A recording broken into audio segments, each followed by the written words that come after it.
انہوں نے کہا کہ کوئی بھی مسجد مسمار نہیں کی جا رہی، مذہبی جماعت کی تمام مساجد کو اوقاف کے حوالے کر دیا جائے گا۔ یہ کارروائی کسی مخصوص مذہبی گروہ کے خلاف نہیں کی جا رہی، یہ کارروائی ایک مخصوص مائنڈ سیٹ کے خلاف ضرور کی جا رہی ہے۔ اور پھر اس کے بعد انہوں نے 223 مدرسے، جیو ٹیگنگ اور جو حکومت کے اقدامات وغیرہ ہیں ان کے حوالے سے بات کی ہے۔ میں آپ کے سامنے ایک بار پھر عرض کروں، یہ جو نمبرز کا فرق ہے کہ گولیاں کتنی ماری گئیں، کیا ہوا، یہ بہت بڑا فرق ہے۔ پھر اس کے بعد لبیک کے لوگ ابھی تک یہ بتا رہے ہیں کہ جو لوگ جان سے گئے ان کی تعداد بہت زیادہ ہے۔ میں آپ کو پھر بتا دوں، گورنمنٹ نے مانا 3 شہری شہید، ڈراپ سائٹ نیوز نے بتایا کہ جاں بحق ہونے والے شہریوں کی تعداد 9، ایک پولیس کے اہلکار شہزاد نواز جھمٹ صاحب، اور لبیک والے کہہ رہے ہیں جاں بحق ہونے والے، شہید ہونے والے شہریوں کی تعداد سینکڑوں میں، سینکڑوں 150 بھی ہے، سینکڑوں 400 بھی ہے، سینکڑوں 700 بھی ہے۔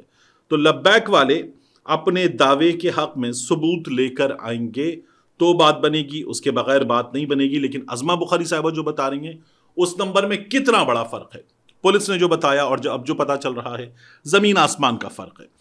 پھر ایک اور چیز ہمارے سامنے ہے سعد رضوی وغیرہ کے بارے میں۔ یہ جو 14 اکتوبر کی میں آپ کو پولیس کی پریس ریلیز پر بنی ہوئی خبر دکھا رہا ہوں، اس کے مطابق ٹریس کر لیا گیا ہے اور زخمی اگر ہیں تو علاج کروایا جائے گا، اور ایک دن کی بات ہے کہ گرفتار کیا جا سکتا ہے۔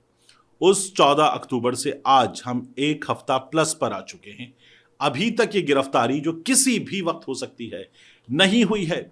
پہلے ٹریس کر لیا گیا ہے اور کہاں ہے نہیں بتایا گیا تھا، اب ٹریس کر لیا گیا ہے اور آزاد کشمیر پہنچ چکے ہیں۔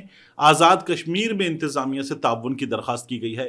اب یہ بتایا جا رہا ہے، اب بھی ہمارے سورسز جو قانون نافذ کرنے والے ادارے کے اندر ہیں ان کا یہ کہنا ہے کہ ان میں سے بڑے بھیا گرفتار ہیں اور کسی حد تک زخمی ہیں، اور جو انس رضوی ہیں ان کے حوالے سے کوئی معلومات نہیں مل رہی ہیں۔ جو معلومات مل رہی ہیں آئی وش کہ وہ سب کی سب غلط ہوں، کسی ایک شہری کے بارے میں ہوں یا درجنوں شہریوں کے بارے میں ہوں، آئی وش کہ وہ سب کی سب غلط ہوں۔ اس کے بعد آگے بڑھتے ہوئے جو ججز آبجیکشن کا معاملہ ہے، جسٹس منصور علی شاہ صاحب اور جسٹس منیب اختر صاحب، انہوں نے یہ جو باقاعدہ طور پر کوڈ آف کنڈکٹ منظور کیا گیا ہے اس پر کیا اعتراضات اٹھائے ہیں۔ یہ جو پیپر آپ دیکھ رہے ہیں، اس پیپر کے مطابق جسٹس منصور علی شاہ صاحب نے، جسٹس منیب اختر صاحب نے کوڈ آف کنڈکٹ میں ترمیم کو ججز کو سزا دینے اور ان کو کنٹرول کرنے کے برابر قرار دیا ہے۔ سپریم جوڈیشل کاؤنسل کو لکھا گیا ہے خط، اور دونوں جج صاحبان نے لکھا ہے ہم ایک آزمائشی دور سے گزر رہے ہیں جب جمہوریت خود دباؤ کا شکار ہے۔ ایسے حالات میں ایک مضبوط، خوف سے آری اور انڈیپینڈنٹ جوڈیشری یہ عوام کی آخری اور واحد پناہ گاہ ہوتی ہے۔ ججز کی آزادی کو محدود کرنے، ججز کو قابو میں لانے اور ججوں کو سزا دینے کے ہتھیار کے طور پر استعمال کرنے کے اقدام کو احتیاط سے دیکھنا چاہیے اور پوری مضبوطی سے اس کی مزاحمت کرنا ضروری ہے۔ تو وہ یہ کہہ رہے ہیں کہ جو کوڈ آف کنڈکٹ منظور کیے گئے ہیں اس کے ذریعے جج صاحبان کو قابو کیا جا رہا ہے۔ منصور علی شاہ صاحب نے اور منیب اختر صاحب نے یہ کہا ہے کہ کوڈ آف کنڈکٹ میں یہ ترمیم کے جج کسی عوامی تنازع میں نہ شامل ہو، نہ ہی سیاسی سوال پر بات کرے، اس کی مخالفت کرتے ہیں۔ پاکستان میں بیشتر آئینی سوالات سیاست سے ملتے ہیں۔ موسمیاتی تبدیلی یا صنفی حساسیت کے معاملات بھی عوامی تنازع یا سیاسی سوال بن سکتے ہیں۔ اس قسم کی مبہم ترمیم کی منمانی تشریح کر کے اس کو ججز کے خلاف ہتھیار کے طور پر استعمال کیا جا سکتا ہے۔ تو جو منصور علی شاہ صاحب نے اور منیب اختر صاحب نے لکھا ہے، وہ یحییٰ آفریدی صاحب نے اور باقی جج صاحبان نے جو کوڈ آف کنڈکٹ منظور کیا ہے اس پر ان کا اعتراض ہے۔ اور میری ماہرین قانون سے جو بات ہوئی، جتنا ہم نے اس کو پڑھا، سمجھا اور ان کے رد عمل کو دیکھا، تو سب متفق ہیں کہ باقاعدہ طور پر اس میں پرخاش نظر آتی ہے۔ یعنی منصور علی شاہ صاحب کا تو معاملہ تھا نا کہ انہیں بیرون ملک کسی تقریب میں جانا ہے تو یحییٰ خان صاحب نے منع کر دیا۔ یہ ذاتی پرخاش بھی کہ اگر بلایا ہے کسی کو تو جس نے آپ کو بلایا ہے اس کو لکھیں کہ میرے چیف جسٹس سے آپ بات کریں. ایسا لگتا ہے جیسے اسکول نہیں ہوتا, اسکول میں باقاعدہ طور پر بچوں کو بتایا جاتا ہے اور پھر والدین سے بات کی جاتی ہے. یہ کچھ اس طرح کا معاملہ ہے. آپ نے جج صاحبان کو کیا سمجھ لیا ہے؟ یعنی یہ جج صاحبان ہیں سپریم کورٹ کے, ان کا ایک چیف جسٹس ہے, اس کی کچھ رسپانسبلٹیز چیف جسٹس ہونے کے ناطے ہیں, وگرنہ بطور جسٹس یہ تمام کے تمام برابر ہیں. یہ کوئی کسی کا ماتحت نہیں ہے. اسی لیے آپ عدالت میں ان کے بیہیویئر میں دیکھ لیتے کہ یہ ایک دوسرے کو باقاعدہ طور پر روک دیتے ہیں, اپنی بات مکمل کرنے کی بات کرتے ہیں, اور یہ نہیں ہوتا کہ کوئی کسی دوسرے کو ڈکٹیٹ کر سکے. ان کی حیثیت برابر ہے. لیکن یہ کوڈ آف کنڈکٹ جو ہے باقاعدہ طور پر کنٹرول کرنے والی چیز ہے. یہ ماہر ترین وکلا بھی مانتے ہیں.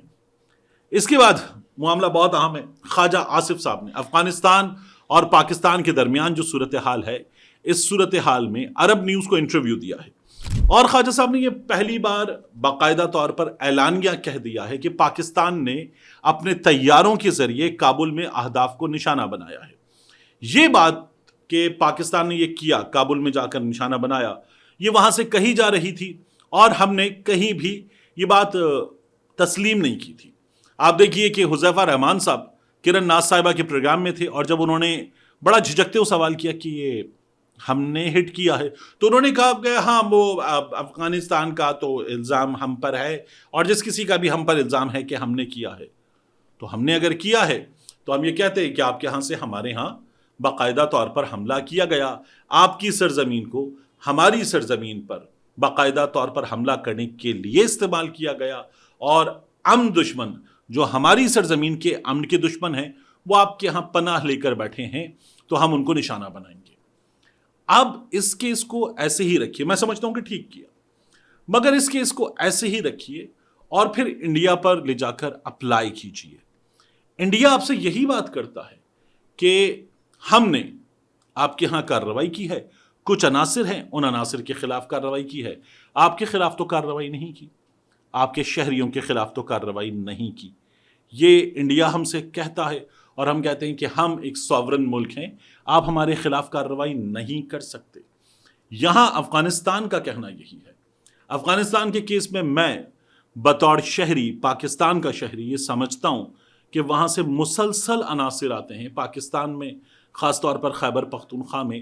انہوں نے بڑے حملے انجام دیے ہیں, انہوں نے امن دشمنی میں انتہا کی ہے. اے پی ایس وہاں سے آنے والے عناصر نے کیا ہے, بڑے بڑے حملے کیے ہیں, فوجی مراکز پر, پولیس مراکز پر, عام شہریوں پر, مساجد پر, امام بارگاہوں پر انہوں نے حملے کیے ہیں. اور ان حملوں کے معاملے میں افغانستان میں چونکہ جس طرح کی حکومت ہے اس حکومت کا کنٹرول نہیں ہے, پاکستان نے وہاں جواب دیا ہے. میرا باعث میری فورسز کے ساتھ ہے, میرا باعث میرے ملک کے ساتھ ہے, اور میں کہوں گا ٹھیک کیا ہے. ان دا سیم مینر جب آپ افغانستان کے ساتھ یہ کرنے کے بعد بات کریں گے نا انڈیا کی, تو انڈیا کے لوگوں کا باعث انڈیا کی حکومت کے ساتھ ہوتا ہے, اور انڈیا کی حکومت کہے گی ہم آپ کیا کر رہے ہیں. تو اس کیس میں ہم ٹھیک ہیں. ہم جو انڈیا کو بتا رہے ہیں, انڈیا عالمی برادری کو یہ بتا رہا ہے کہ ہم نے یہی تو کیا تھا. ظاہر ہے کہ ہمارا پہلا موقف یہ ہے کہ آپ ہمیں ثبوت دیجئے کہ وہ ایلیمنٹس جنہوں نے آپ کی سرزمین پر پہلگام کیا, پٹھان کوٹ کیا, یا کوئی اور حملہ کیا, وہ پاکستان سے آئے تھے, پاکستان سے تعلق رکھتے تھے, ہم نے بھیجے تھے. تو پھر وہ کہتے ہیں وہ آپ کا ایک آدمی ہے 3 بار کا وزیر اعظم نواز شریف, اس نے باقاعدہ طور پر انٹرویو دیتے ہوئے سرل المیڈا کو یہ بات کی ہے. تو وہ ہمارے منہ پر وہ چیز آپ کے نواز شریف صاحب کا خواجہ صاحب جملہ مار دیتے ہیں کہ یہ لیجئے, یہ آپ لوگوں نے کیا ہے. تو کیس اس جگہ تھوڑا سا ہمارا خراب ہو جاتا ہے. بٹ میرا باعث اپنے ملک کے ساتھ ہے, میرا باعث اپنی فورسز کے ساتھ ہے. مجھے اپنی فورسز سے یہ شکایت کہ یہ سیاست میں آتی ہیں, اپنی اسٹیبلشمنٹ سے یہ شکایت, اپنے جرنیلوں سے کہ اس سیاست میں آتے ہیں, آ کر کسی کو نشانہ بناتے ہیں, غلط کرتے ہیں, نادرا سنبھالنا, پی ٹی سی ایل سنبھالنا, اس کے بعد ایویشن کا محکمہ سنبھالنا, دیگر محکمہ سنبھالنا, تمام سویلینز کو سائڈ پہ کر کے ان کا کام نہیں ہے, اور یہ آ کر حکومتیں سنبھال لیتے ہیں. مجھے وہ شکایت ہے, وہ شکایت رہے گی, مگر میرا باعث پھر بھی جب پاکستان سے باہر کے معاملات ہوں گے تو میری فورسز کے ساتھ ہوگا. اب اس کے بعد بہت عام معاملہ ہے، آخری چیز، BCCI اور ACC کا معاملہ، board for control of cricket in India, BCCI اور ACC کا معاملہ. یہ ابھی ہوا تھا ایشین کرکٹ کاؤنسل کے انڈر، محسن نقوی صاحب اس کے سربراہ ہیں، جو ایشیا کپ جس میں ہم انڈیا سے 3 بار ہارے. ہم انڈیا سے پہلا میچ ہارے، پھر ہم انڈیا سے راؤنڈ میچ ہارے، پھر ہم انڈیا سے فائنل ہارے. تو ہم انڈیا سے 3 بار ہارے. انڈیا نے کہا ہم ٹرافی نہیں لیں گے اس آدمی سے جو محسن نقوی ہے، اس سے ہم ٹرافی نہیں لیں گے. ہم نے کہا نہیں لیتے ٹرافی تو جاؤ نہ لو، دال فین. یہ ہم نے ان کے ساتھ کر دیا تھا. اب انہوں نے پروٹیسٹ کیا، بات کی، BCCI نے اس روز بتایا، ہم نے کہا نہیں دیتے ٹرافی، تمہیں ٹرافی نہیں چاہیے. اب وہ ٹرافی مانگ رہے ہیں، انہوں نے کہا ہے تو پاکستان نے کہا اور لے لو ٹرافی، اپنا ایک پلیئر نومینیٹ کرو، رکھ لیتے ہیں دوبارہ سیریمنی، اس سیریمنی میں تمہیں ٹرافی دیں گے. یہ ممکنہ طور پر نومبر کی 10 کے آس پاس ہو سکتی ہے. اب وہ ٹرافی لینے آئیں تو دوبارہ محسن نقوی صاحب سامنے موجود ہو سکتے ہیں اور وہ ٹرافی ان کو دے سکتے ہیں، یا ہم بھی ایک نمائندہ بھیج دیں اور کہیں کہ لے لو یہ ٹرافی. تو یہ ٹرافی اب بھارت کو چاہیے اور وہ لے لے گا. میرا یہ خیال ہے کہ انہوں نے ہمیں 3 بار ہرا دیا تھا، ان کے لیے کافی ہونا چاہیے تھا. اور یہ جو انہوں نے کیا تھا کہ محسن نقوی سے ٹرافی نہیں لے رہے، تو وہ ایشین کرکٹ کاؤنسل کا سربراہ ہے. ہمارے ہاں یہ کہ وہ اسٹیبلشمنٹ کا لایا ہوا ہے اور وہ میرٹ پر PCB کا سربراہ نہیں ہو سکتا، وہ باقاعدہ اسٹیبلشمنٹ کا آدمی ہے، سیاسی ہے، غیر سیاسی ہوتے ہوئے سیاسی ہے. یہ ہمارا انٹرنل میٹر اور انٹرنل شکایت ہے. لیکن وہ ACC کا سربراہ ہے اور ACC کے انڈر ٹورنامنٹ تھا تو ان کو اسی سے ٹرافی لینی تھی. اب بھی یہ ٹرافی ACC کے سربراہ سے یا اس کے نمائندے سے ہی لینی ہوگی. جس طرح کا معاملہ تھا اسی طرح سے چلے گا. آپ جیت چکے تھے، آپ نے وہیں اچیو کر لیا تھا جو آپ کو اچیو کرنا تھا. اس کے بعد یہ حرکت احمقانہ ہے، بچکانہ ہے، بے وقوفانہ ہے. یہ آپ کو کرنی نہیں چاہیے تھی لیکن آپ نے کی تھی. اب پھر دوبارہ ٹرافی مانگنے آ گئے ہیں آپ، تو مانگ لیجئے، مل جائے گی. لیکن حرکت چھوٹی تھی. اسپورٹس مین اسپرٹ بہت بڑی چیز ہے، اس سے بالکل ہٹ کر ایک گھٹیا حرکت کی گئی تھی. تو ٹرافی آپ کو مبارک، لے لیجئے. ملتے ہیں انشاءاللہ آپ سے اگلی ویڈیو میں.